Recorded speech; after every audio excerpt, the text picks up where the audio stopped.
Live, local, late breaking.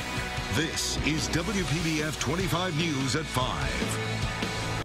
The people at a local funeral home are helping people bury their loved ones a lot closer than you might expect, in their own backyards. Ted White is live outside the Evergreen Cemetery in West Palm Beach to explain. Ted?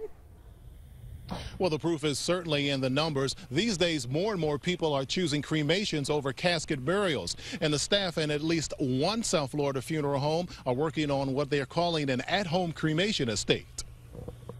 This is the box that came from the funeral home.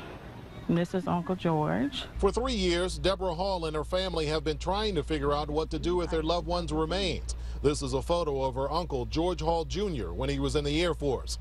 Her family may now have a new option. We have items like this pedestal here that would hold 2 sets of cremains, and it comes with a specific cylinder urn. In Lantana, the people at Palm Beach Memorial are now offering a way for families to keep their loved ones close, real close. They have personalized granite benches, monuments, and other shapes that will be placed on your property. Cremated remains will be placed inside. The body's a body, whether it's in a casket or in an urn, but this gives a very, very nice, dignified way of burying them, yet keeping them close. They may be onto something, especially here in South Florida. A spokesman for the National Funeral Directors Association says about 70% of South Florida burials now involve cremations. That's compared to about 42% nationally.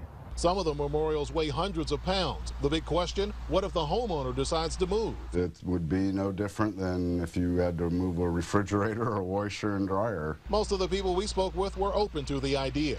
It's almost like a sculpture in a way, too.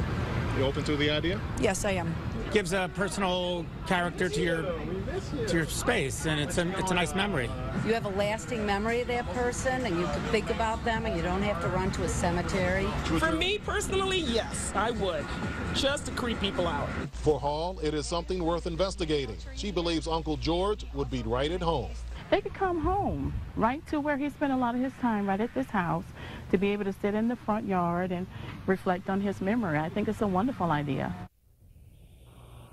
The funeral home staff says that these memorials can cost anywhere from $1,700 up to $17,000. They say the sky's the limit. But it's also important to decide that if you go with this, to check with county, municipal, and homeowners associations to see if there are any restrictions. We're live in West Palm Beach. Ted White, WPBF 25 News.